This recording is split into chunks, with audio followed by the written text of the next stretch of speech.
So, if I'm always using Fibonacci, what do these other lines mean? Well, it is simply a measurement of things, right? So, let's see. They also help to keep track um, of resistance and support, crosses, and stuff like that. Um, how else would I put it? So like if Bitcoin does fall from this point, it has the potential to immediately go here or here or here or here. Then if you look at the moving averages that I use,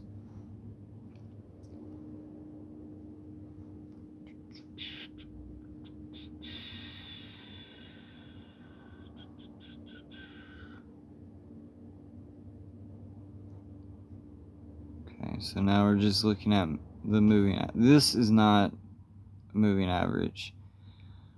So now if we look at the moving averages, Bitcoin's 200 3-day moving average is at 41,000. So Bitcoin has the potential in a downtrend or a complete breakdown from this point to immediately just wipe out to these targets. And as you can see, it helps keep track of different points in the market where you are. So Bitcoin does not exactly follow these lines. There's further lines that are outside of determining the moving averages.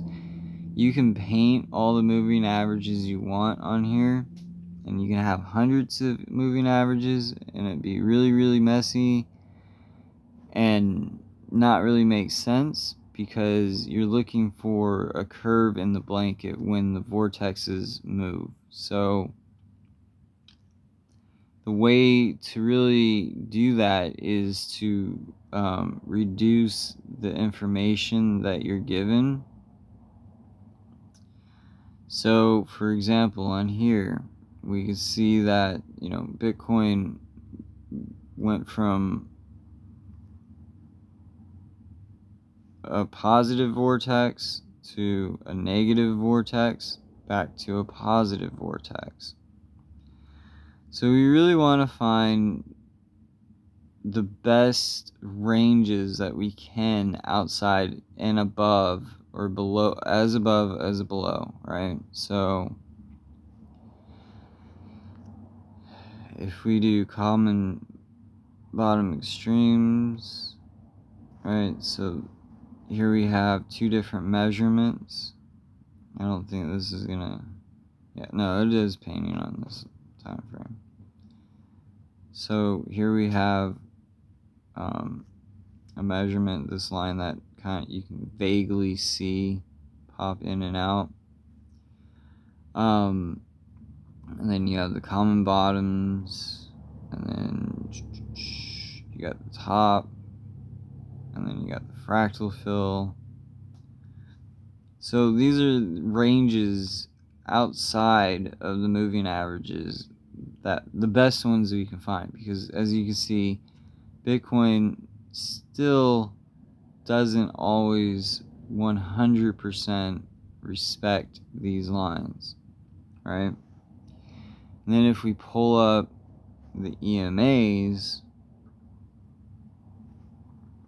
we can see that, oh, now we have, further information. Okay, cool.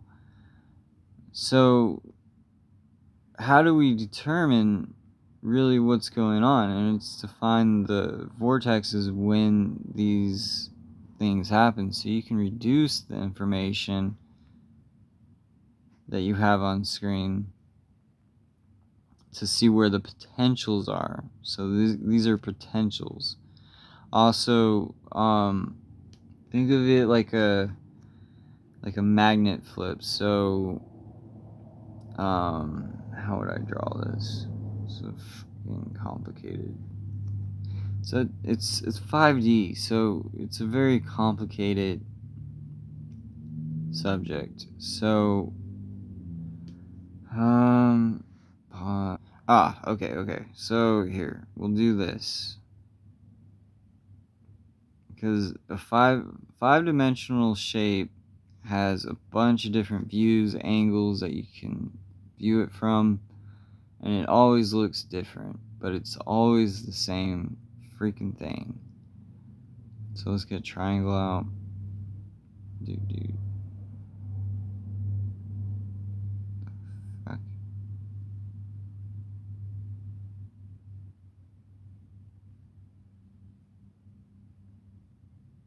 Okay.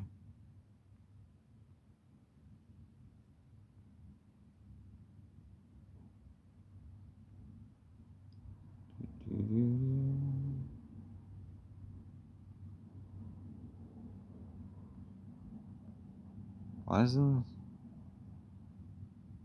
this?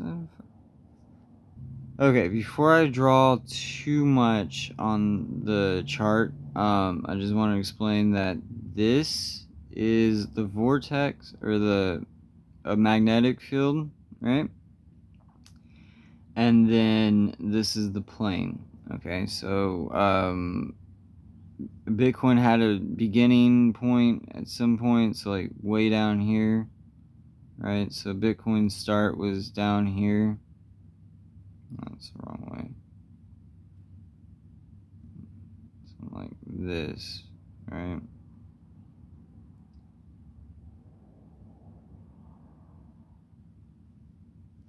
And so that creates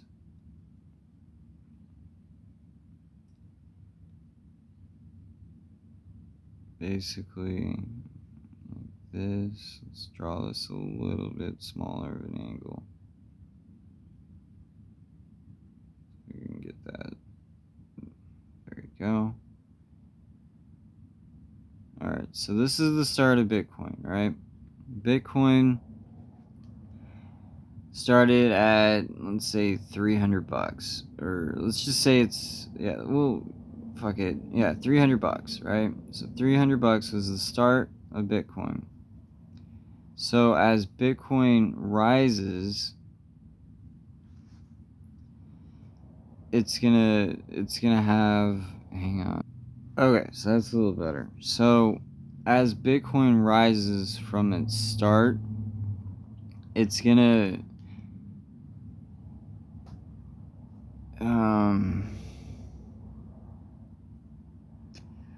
the idea is for it to do something like this. Of course, cryptocurrency and stock markets don't always do this 100%.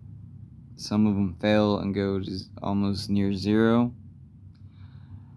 So I'm just trying to get the general concept of how all these work. Alright, so with, let's say, lesser valued EMAs, meaning like 5, 10, 6, 50, 100, when you have an uptrend in the market, right, these two blue lines right here that are connected, these two will cross. Let's say this is our chart pattern.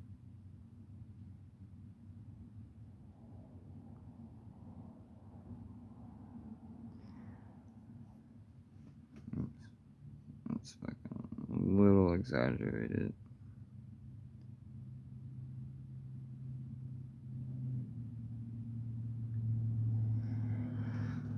Alright, so with the lower value EMAs, get off so I can touch the screen. Okay. So with the lower values, they'll cross a little after, like say a first top, or a second top, or a third top, or a fourth top, whatever. Right? They'll start to cross. And these crosses would be considered bearish, right? So when you have a higher, like with the red and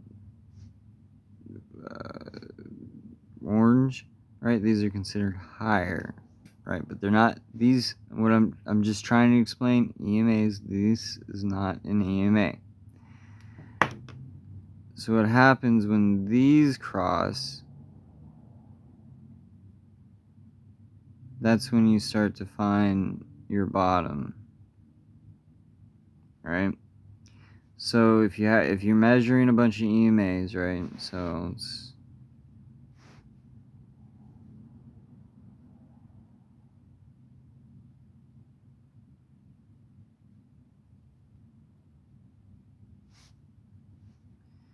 this is what it looks like. And let me draw some more lines. So then you start getting this pattern, right? And this is where your uptrend begins. Basically, I can't get this like 100. Fucking, I cannot get this. I need to get a different phone number. This shit's annoying the shit out of me. And then you get the same basic pattern emanating from this, right? So, I can't get it 100% because it's just a concept, right? And that creates another magnetic field, and you either trade up above it or not. And then you come to a nexus point, and this is where either the market goes up or it goes down, right? It all depends. So let's kind of look at the chart, so we're not looking at the so we can just see it in practice. So here we have the EMAs that I use.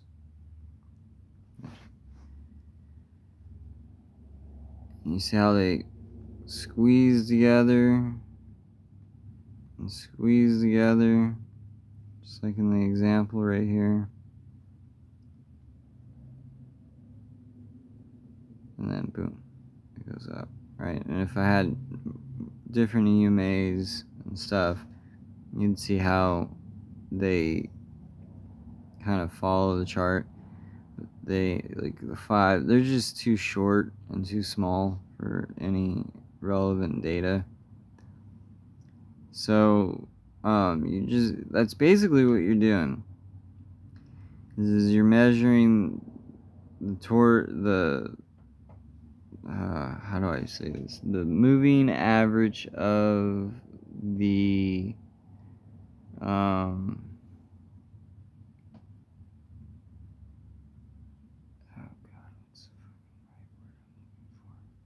trying to use words that I didn't go to school with.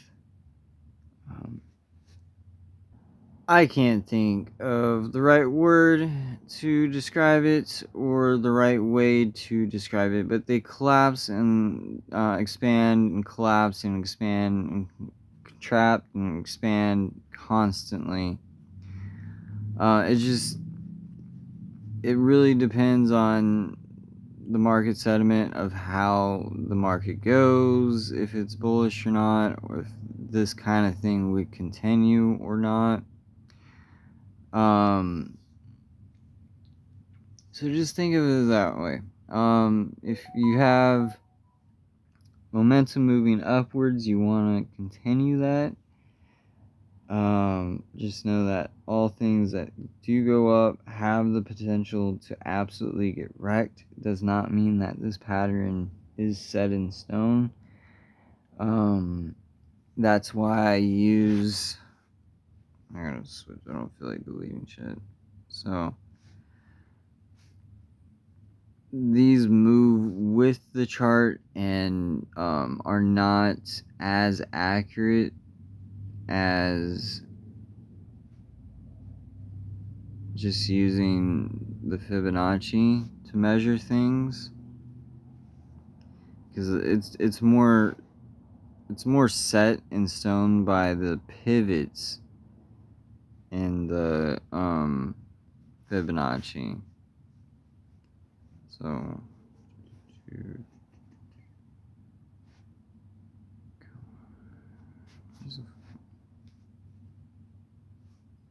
if you go here on the monthly, where is it? You'll see that this is more consistent to trade with. So here's the golden pocket on the monthly, right?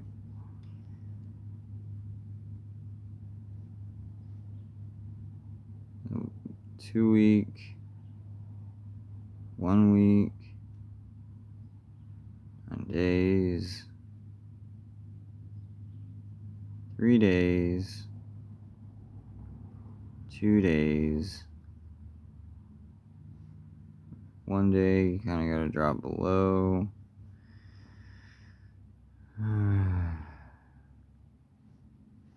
9 days. So that means that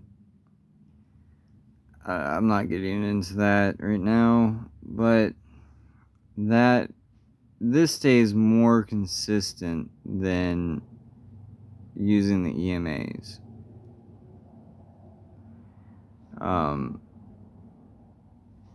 Because then the 1 day is shown here, right, which we're bouncing off of and going into the higher time frames. Golden pocket are breaking out of it, and so that's why I use Fibonacci versus EMAs. I use the EMAs to determine the potential bottoms, or when it's going to or about to bottom.